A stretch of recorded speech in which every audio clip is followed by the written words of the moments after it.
Okay, this is a review of the markets right after close on February 11th, so a Friday. This is how we closed out the week. This was the week of the big CPI print, 7.5%. People talking about the Fed raising, 50 basis points in one meeting, maybe even a rate hike in between meetings. Now we have this whole war narrative, Russia potentially invading Ukraine. Yet all of this news is happening during a pivotal time in price action. It's as people say, price leads news as opposed to news leading price. So in my last video, I talked about how we were at a critical juncture, right? This is around when the CPI print came out, right? We almost made a new high. We were not able to make a new high. And so now the high for this cycle remains day 7. Today was day 14.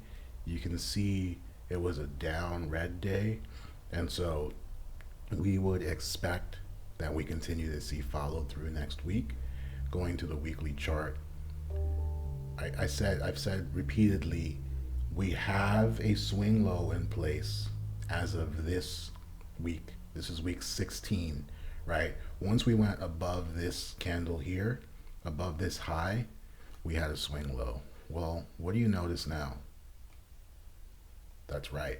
We closed the week below the swing low, which means that swing low has officially begun to fail. Technically, we need to get below this low to have a failure, like we need to make a new low. But once you break this high, you've come into this candle's range, you've massively increased the odds that we're going to, at the very least, test this low, and we'll see if we break it or not. But this is looking like we are going to get that yearly cycle low that I was expecting sometime in March. So this was week 18. The top was week 13 so far.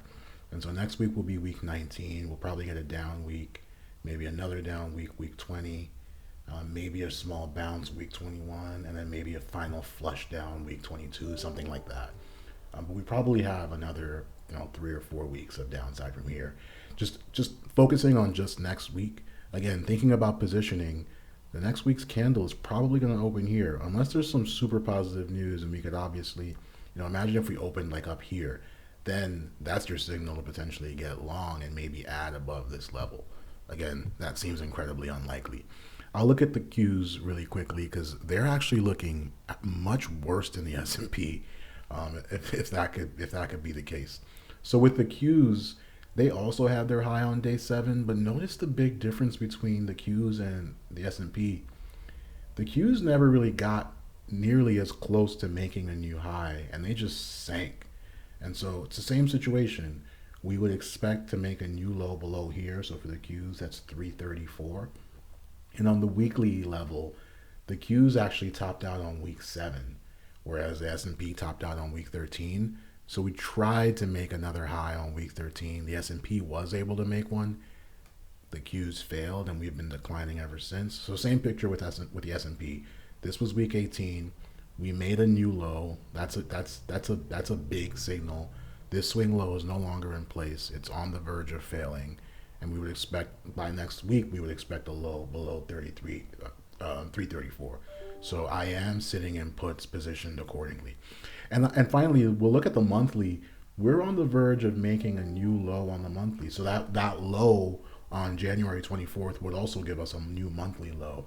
And that's when you could start to see some, real downside, maybe to somewhere like around, like the 297 area. It does look like the Qs want to trade down to 300. We'll see if we get there.